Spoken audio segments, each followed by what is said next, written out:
ಬದಲಾದ ಜೀವನ ಶೈಲಿ ಹಾಗೂ ಆಹಾರ ಪದ್ಧತಿ ನಮ್ಮ ಆರೋಗ್ಯದ ಮೇಲೆ ಮಾತ್ರವಲ್ಲ, ಲೈಂಗಿಕ ಜೀವನದ ಮೇಲೂ ಪರಿಣಾಮ ಬೀರುತ್ತಿದೆ. ದೈಹಿಕ ದೌರ್ಬಲ್ಯ ಸಣ್ಣ ವಯಸ್ಸಿನಲ್ಲಿಯೇ ಲೈಂಗಿಕ ಆಸಕ್ತಿ ಕಳೆದುಕೊಳ್ಳುವಂತೆ ಮಾಡ್ತಿದೆ. ನಿಯಮಿತವಾಗಿ ಕೆಲ ಆಹಾರ ಸೇವನೆ ಮಾಡುವುದರಿಂದ ಲೈಂಗಿಕ ಜೀವನದಲ್ಲಿ ಮತ್ತೆ ಸಂತೋಷ ತರಬಹುದಾಗಿದೆ. ನಿಶ್ಶಕ್ತಿ ಉತ್ಸಾಹವನ್ನು ಕಡಿಮೆ ಮಾಡುತ್ತದೆ. ಇದರಿಂದಾಗಿ ಲೈಂಗಿಕ ಜೀವನ ಕೂಡ ನೀರಸವಾಗುತ್ತದೆ. ಸದಾ ಉತ್ಸಾಹದಿಂದಿರಲು, ದೇಹ ಶಕ್ತಿ ಪಡೆಯಲು ಬಾಳೆಹಣ್ಣು ಬಹಳ ಮುಖ್ಯ. ಇದು ಸಾಕಷ್ಟು ಪ್ರೋಟೀನ್, ಫೈಬರ್ ಮತ್ತು ಕ್ಯಾಲ್ಸಿಯಂ ಹೊಂದಿರುತ್ತದೆ. ದೈಹಿಕ ದೌರ್ಬಲ್ಯವನ್ನು ತೆಗೆದು ಹಾಕಲು ಸಹಾಯ ಮಾಡುತ್ತದೆ. ಕನಿಷ್ಠ 2 ಬಾಳೆಹಣ್ಣನ್ನು ಪ್ರತಿದಿನ ಸೇವನೆ ಮಾಡಬೇಕು. ಅನೇಕರು ಹಾಲು ಕುಡಿಯಲು ಇಷ್ಟಪಡುವುದಿಲ್ಲ, ಆದರೆ ಹಾಲು ಪುರುಷರಿಗೆ ದೈಹಿಕ ಶಕ್ತಿಯನ್ನು ನೀಡುವ ಅತ್ಯುತ್ತಮ ಮಾರ್ಗ. ಇದರಲ್ಲಿ ಪ್ರೋಟೀನ್ ಮತ್ತು ಕ್ಯಾಲ್ಸಿಯಂ ಸಮೃದ್ಧವಾಗಿದೆ. ಇದು ಸ್ನಾಯುಗಳು ಮತ್ತು ಮೂಳೆಗಳನ್ನು ಬಲಪಡಿಸುತ್ತದೆ. ಆದ್ದರಿಂದ ಪ್ರತಿಯೊಬ್ಬರೂ ಪ್ರತಿದಿನ ಕನಿಷ್ಠ 1 ಕಪ್ ಹಾಲನ್ನು ಸೇವಿಸಬೇಕು. ಆಹಾರ ತಜ್ಞರ ಪ್ರಕಾರ ಖರ್ಜೂರ ಆರೋಗ್ಯಕ್ಕೆ ಒಳ್ಳೆಯದು. ಖರ್ಜೂರ ದೇಹಕ್ಕೆ ಅಗತ್ಯವಾದ ಪೋಷಕಾಂಶಗಳನ್ನು ನೀಡುತ್ತದೆ. ಸಕ್ಕರೆ ಪ್ರಮಾಣ ಇರದ ಕಾರಣ ಇದನ್ನು ಮಧುಮೇಹಿಗಳು ಸೇವಿಸಬಹುದು. ಪ್ರತಿದಿನ 1 ಮೊಟ್ಟೆ ಸೇವಿಸುವುದು ಒಳ್ಳೆಯದು. ದೇಹಕ್ಕೆ ಇದರಿಂದ ಸಾಕಷ್ಟು ಪೋಷಕಾಂಶ ಮತ್ತು ಶಕ್ತಿ ಸಿಗುತ್ತದೆ. ತೂಕ ಕಡಿಮೆ ಇರುವ ವ್ಯಕ್ತಿ ಇದರ ಸೇವನೆ ಮಾಡಿದ್ರೆ ತೂಕ ಹೆಚ್ಚಾಗುತ್ತದೆ. ಬದಲಾದ ಜೀವನ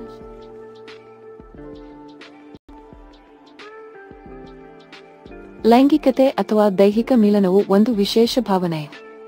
ಅಲ್ಲದೆ ಲೈಂಗಿಕತೆ ಹೊಂದುವುದು ದೈಹಿಕ ಆರೋಗ್ಯದ ದೃಷ್ಟಿಯಲ್ಲೂ ಒಳ್ಳೆಯದು ಎಂದು ಹೇಳಲಾಗುತ್ತದೆ.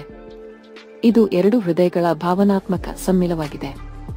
ಮಹಿಳೆ ಮೊದಲ ಬಾರಿಗೆ ಸಂಭೋಗಿಸಿದಾಗ ಆಕೆಯ ದೇಹವು ಸಾಕಷ್ಟು ಬದಲಾವಣೆಗಳಿಗೆ ಒಳಗಾಗುತ್ತದೆ. ಮಹಿಳೆಯು ಮೊದಲ ಬಾರಿಗೆ ಲೈಂಗಿಕ ಕ್ರಿಯೆಗೆ ಒಳಗಾದಾಗ ಅವಳು ಅನೇಕ ಭಾವನಾತ್ಮಕ, ಮಾನಸಿಕ ಮತ್ತು ದೈಹಿಕ ಬದಲಾವಣೆಗಳಿಗೆ ಒಳಗಾಗುತ್ತಾಳೆ. ಕೆಲವರು ಇದನ್ನು ಕನ್ಯತ್ವದೊಂದಿಗೆ ಸಂಯೋಜಿಸುತ್ತಾರೆ. ಆದರೆ ಕನ್ಯತ್ವ ಎಂಬುದು ಒಂದು ರೀತಿಯ ಮೂಢ ನಂಬಿಕೆ. ನಾವು ಅದೆಲ್ಲವನ್ನು ಬಿಟ್ಟು ಅವರ ಆರೋಗ್ಯದ ಮೇಲೆ ಆಗುವ ಬದಲಾವಣೆಗಳ ಬಗ್ಗೆ ತಿಳಿದುಕೊಳ್ಳೋಣ. ಮಹಿಳೆಯು ಮೊದಲ ಬಾರಿಗೆ ಸಂಭೋಗಿಸಿದಾಗ ಆಕೆಯ ಜನನಾಂಗದ ಸ್ಥಾನವು ವಿಭಿನ್ನವಾಗಿರುತ್ತದೆ. ಹೆಣ್ಣಿನ ಜನನಾಂಗವು ಸ್ಥಿತಿಸ್ಥಾಪಕತ್ವವನ್ನು ಹೊಂದಿರುವುದಿಲ್ಲ, ಹೆರಿಗೆಗೆ ಅಗತ್ಯವಾದ ಹಿಗ್ಗಿಸುವಿಕೆಯನ್ನು ತಡೆದುಕೊಳ್ಳುತ್ತದೆ. ಆದರೆ ಸ್ವಲ್ಪ ಮಟ್ಟಿಗೆ ಹೆಣ್ಣಿನ ಜನನಾಂಗವು ಸಂಭೋಗದ ಮೂಲಕ ಸಂಕೋಚನಕ್ಕೆ ಒಗ್ಗಿಕೊಳ್ಳುತ್ತದೆ. ಮೊದಲ ಬಾರಿಗೆ ಸಂಭೋಗದ ನಂತರ ಮಹಿಳೆಯ ದೇಹದಲ್ಲಿ ಅನೇಕ ಹಾರ್ಮೋನುಗಳ ಉತ್ಪಾದನೆ ಪ್ರಾರಂಭವಾಗುತ್ತದೆ ಅಥವಾ ಹೆಚ್ಚಾಗುತ್ತದೆ. ಅದೇ ಸಮಯದಲ್ಲಿ ಎಂಡಾರ್ಫಿನ್, ಡೋಪಮೈನ್, ಆಕ್ಸಿಟೋಸಿನ್ ಹಾರ್ಮೋನುಗಳ ಮಟ್ಟವು ಹೆಚ್ಚಾಗಲು ಪ್ರಾರಂಭಿಸುತ್ತದೆ. ಇದು ಮಹಿಳೆಗೆ ಮಾನಸಿಕವಾಗಿ ಶಾಂತ ಮತ್ತು ಸಂತೋಷವನ್ನು ನೀಡುತ್ತದೆ. ಮೊದಲ ಬಾರಿಗೆ ಸಂಭೋಗದ ನಂತರ ಕೆಲವು ಮಹಿಳೆಯರ ಸ್ತನಗಳ ಗಾತ್ರದಲ್ಲಿ ಬದಲಾವಣೆಯಾಗಬಹುದು. ಏಕೆಂದರೆ ಲೈಂಗಿಕ ಪ್ರಚೋದನೆಯ ಸಮಯದಲ್ಲಿ ಸ್ತನಗಳಿಗೆ ರಕ್ತದ ಹರಿವು ಹೆಚ್ಚಾಗುತ್ತದೆ. ಇದರಿಂದಾಗಿ ಅವುಗಳ ಗಾತ್ರವು ಹೆಚ್ಚಾಗುತ್ತದೆ. ಲೈಂಗಿಕ ಪ್ರಚೋದನೆಯಿಂದ ದೇಹದಲ್ಲಿ ಹೆಚ್ಚಿದ ರಕ್ತದ ಹರಿವು ಮಹಿಳೆಯರ ಸ್ತನಗಳ ಮೊಲೆತೊಟ್ಟುಗಳ ಮೇಲೂ ಪರಿಣಾಮ ಬೀರುತ್ತದೆ. ಈ ಕಾರಣದಿಂದಾಗಿ ಸ್ತನದ ಮೊಲೆತೊಟ್ಟುಗಳು ಹೆಚ್ಚು ಸೂಕ್ಷ್ಮವಾಗುತ್ತವೆ. ಮೊದಲ ಬಾರಿಗೆ ಲೈಂಗಿಕತೆಯನ್ನು ಹೊಂದುವುದು ಮಹಿಳೆಯ ಚಂದ್ರನಾಡಿ ಮತ್ತು ಗರ್ಭಾಶಯದ ಮೇಲೆ ಪರಿಣಾಮ ಬೀರುತ್ತದೆ. ಏಕೆಂದರೆ ಹೆಚ್ಚಿದ ರಕ್ತದ ಹರಿವಿನಿಂದ ಚಂದ್ರನಾಡಿಯು ಊದಿಕೊಳ್ಳುತ್ತದೆ ಮತ್ತು ಸೂಕ್ಷ್ಮವಾಗುತ್ತದೆ. ಇದರೊಂದಿಗೆ ಗರ್ಭಾಶಯದಲ್ಲಿನ ಸಂಕೋಚನಗಳು ಪ್ರಾರಂಭವಾಗುತ್ತದೆ. ಕ್ರಮೇಣ ಈ ಸಂಕೋಚನವು ಉತ್ತಮಗೊಳ್ಳುತ್ತದೆ. ಮಹಿಳೆಯರು ಮೊದಲ ಬಾರಿಗೆ ಸಂಭೋಗದಲ್ಲಿ ತೊಡಗಿದಾಗ ದೇಹದಲ್ಲಿ ರಕ್ತದ ಹರಿವು ಹೆಚ್ಚಾಗುತ್ತದೆ, ಆಮ್ಲಜನಕ ಹೆಚ್ಚಾಗುತ್ತದೆ ಮತ್ತು ಉತ್ತಮ ಹಾರ್ಮೋನುಗಳ ಉತ್ಪಾದನೆಯು ಚರ್ಮದ ಮೇಲೆ ಪರಿಣಾಮ ಬೀರುತ್ತದೆ. ಇದು ಚರ್ಮಕ್ಕೆ ಹೊಳಪನ್ನು ತರಬಲ್ಲದು. ಮೊದಲ ಬಾರಿಗೆ ಸಂಭೋಗಿಸುವ ಕೆಲವು ಮಹಿಳೆಯರಲ್ಲಿ ಹಾರ್ಮೋನ್ ಬದಲಾವಣೆಗಳಿಂದಾಗಿ ಮುಟ್ಟಿನ ವಿಳಂಬವಾಗಬಹುದು. ಆದಾಗ್ಯೂ ಗರ್ಭಧಾರಣೆಯೊಂದಿಗೆ ಯಾವುದೇ ಸಂಬಂಧವಿಲ್ಲ. ಲೈಂಗಿಕತೆ ಅಥವಾ ದೈಹಿಕ ಮಿಲನವು ಒಂದು ವಿಶೇಷ ಭಾವನೆ.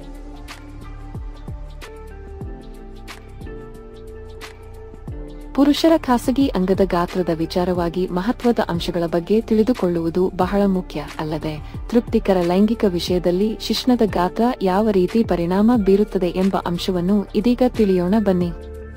ಹೌದು, ಈ ಕುರಿತು ಸಂಸ್ಥೆಯೊಂದು ಸರ್ವೆ ನಡೆಸಿತ್ತು. ಅದರಲ್ಲಿ 84% ಮಹಿಳೆಯರು ತಮ್ಮ ಸಂಗಾತಿಯ ಗಾತ್ರದಲ್ಲಿ ತೃಪ್ತರಾಗಿದ್ದಾರೆ. ಹೆಚ್ಚುವರಿ 2% ಮಹಿಳೆಯರು ತಮ್ಮ ಸಂಗಾತಿಯ ಶಿಶ್ನದ ಗಾತ್ರ 6 ಇಂಚಿನಷ್ಟು ಇರಲು ಬಯಸುತ್ತಾರೆ. 174 ಮಹಿಳೆಯರ ಮತ್ತೊಂದು ಅಧ್ಯಯನವು ಕೇವಲ 21% ಮಾತ್ರ ಶಿಶ್ನದ ಉದ್ದವನ್ನು 7ರಷ್ಟು ಇದ್ರೆ ಉತ್ತಮ ಎಂದ ಪರಿಗಣಿಸಿದ್ದಾಗಿ ವರದಿ ಮಾಡಿದೆ. ಮಹಿಳೆಯರಿಗೆ ಶಿಶ್ನದ ಗಾತ್ರದ ಪ್ರಾಮುಖ್ಯತೆಯು ವ್ಯಕ್ತಿಯ ಮೇಲೆ ಅವಲಂಬಿತವಾಗಿದೆ. ಪ್ರೀತಿಯ ವಿಚಾರಕ್ಕೆ ಬಂದಾಗ ಇಲ್ಲಿ ಶಿಶ್ನದ ಗಾತ್ರ ಮುಖ್ಯವಾಗುವುದಿಲ್ಲ. ಅಶ್ಲೀಲತೆಗೆ ಒಡ್ಡಿಕೊಂಡ ಕೆಲವು ಮಹಿಳೆಯರು ದೊಡ್ಡ ಗಾತ್ರದ ಶಿಶ್ನವನ್ನು ಬಯಸುತ್ತಾರೆ. ಆದ್ರೆ ದೀರ್ಘಾವಧಿಯ ಸಂಬಂಧದಲ್ಲಿರುವ ಮಹಿಳೆಯರ ಶಿಶ್ನದ ಗಾತ್ರಕ್ಕಿಂತ ಅವರ ಪ್ರೀತಿಗೆ ಪ್ರಾಮುಖ್ಯತೆ ಕೊಡುತ್ತಾರೆ. ಯೋನಿಯು ಸ್ಟ್ರೆಚ್ ರಿಸೆಪ್ಟರ್ಗಳನ್ನು ಹೊಂದಿದೆ. ಸ್ವಾಭಾವಿಕ ಹೆರಿಗೆಯ ಕಾರಣದಿಂದಾಗಿ ಯೋನಿ ವಾಲ್ಟ್ ಗಾತ್ರ ಹೆಚ್ಚಾಗುತ್ತದೆ. ಇದರಿಂದಾಗಿ ಮಹಿಳೆಯರಲ್ಲಿ ದೊಡ್ಡ ಶಿಶ್ನ ತಮಗೆ ಹೆಚ್ಚಿನ ಸಂವೇದನೆಯನ್ನು ನೀಡುತ್ತದೆ ಎಂದು ಅವರು ಊಹಿಸುತ್ತಾರೆ.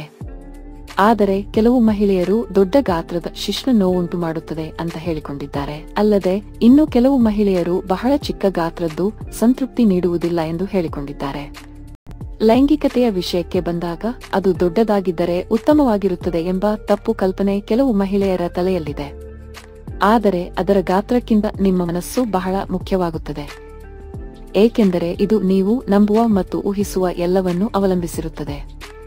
ಅಂದರೆ ಅದು ಸಣ್ಣದಿದ್ದರೂ ಕೂಡ ಮಹಿಳೆಯರಿಗೆ ಹೇಗೆ ಸಂತೋಷವನ್ನು ನೀಡಬೇಕು ಎಂದು ತಿಳಿಯುವುದು ಬಹುಮುಖ್ಯ. ಮಹಿಳೆಯರಿಗೂ ತಮ್ಮದೇ ಆದ ಗಾತ್ರದ ತೊಂದರೆ ಇದೆ. ಸಣ್ಣ ಯೋನಿಯನ್ನು ಹೊಂದಿದ್ದವರಿಗೆ ದೊಡ್ಡ ಶಿಶ್ನದೊಂದಿಗಿನ ಲೈಂಗಿಕ ಕ್ರಿಯೆ ನೋವಿನಿಂದ ಕೂಡಿರುತ್ತದೆ. ಅಲ್ಲದೆ ಮಧುರ ಕ್ಷಣವನ್ನು ಹಾಳು ಮಾಡುತ್ತದೆ. ಅಲ್ಲಿ ಏನಾಗುತ್ತದೆ ಎನ್ನುವ ಭಯವೇ ಹೆಚ್ಚಿರುತ್ತದೆ. ಸಣ್ಣದು, ನೋವು ಮುಕ್ತ ಮತ್ತು ಉತ್ತಮ ಲೈಂಗಿಕತೆಗೆ ಸಾಕಷ್ಟು ಫೋರ್ಪ್ಲೇ.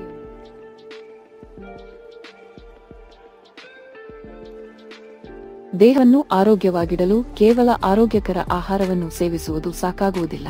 ಆಹಾರದ ಜೊತೆಗೆ ನೆಮ್ಮದಿಯ ನಿದ್ದೆಯೂ ಬಹಳ ಮುಖ್ಯ ಎನ್ನುತ್ತಾರೆ ಆರೋಗ್ಯ ತಜ್ಞರು. ಕಠಿಣ ಕೆಲಸದಿಂದ ದಣಿದ ನಂತರ ನೆಮ್ಮದಿಯ ನಿದ್ರೆಯನ್ನು ಬಯಸುತ್ತಾರೆ.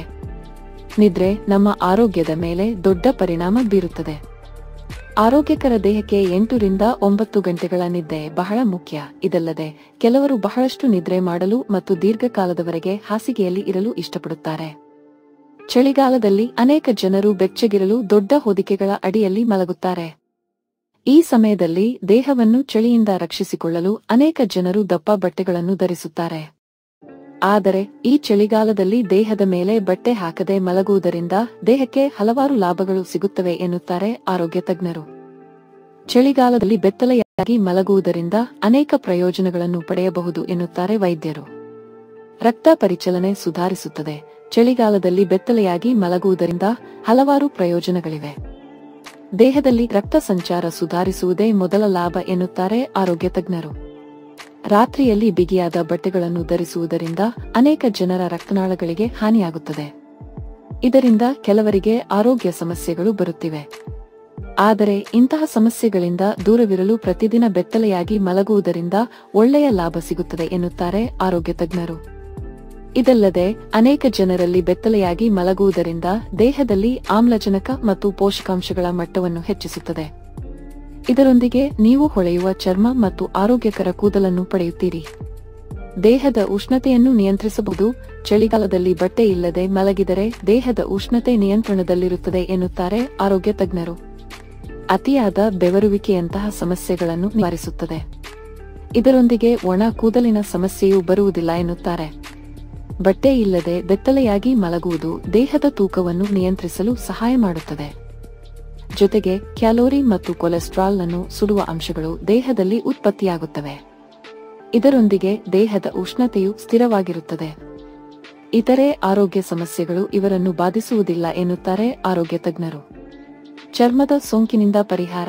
ಬೆತ್ತಲೆಯಾಗಿ ಮಲಗುವುದರಿಂದ ಖಾಸಗಿ ಪಾದಗಳಲ್ಲಿ ತೇವಾಂಶ ಮತ್ತು ಶಾಖದ ಮಟ್ಟವನ್ನು ಕಡಿಮೆ ಮಾಡಬಹುದು. ಈ ಕಾರಣದಿಂದಾಗಿ ಬ್ಯಾಕ್ಟೀರಿಯಾ ಮತ್ತು ಶಿಲೀಂಧ್ರಗಳು ಬೆಳೆಯುವುದಿಲ್ಲ. ಜೊತೆಗೆ ಈಸ್ಟ್ ಸೋಂಕು, ಮೂತ್ರನಾಳದ ಸೋಂಕು, ಮೊಡವೆಗಳಂತಹ ಚರ್ಮ ರೋಗಗಳನ್ನು ತಡೆಯಬಹುದು ಎನ್ನುತ್ತಾರೆ ವೈದ್ಯಕೀಯ ತಜ್ಞರು.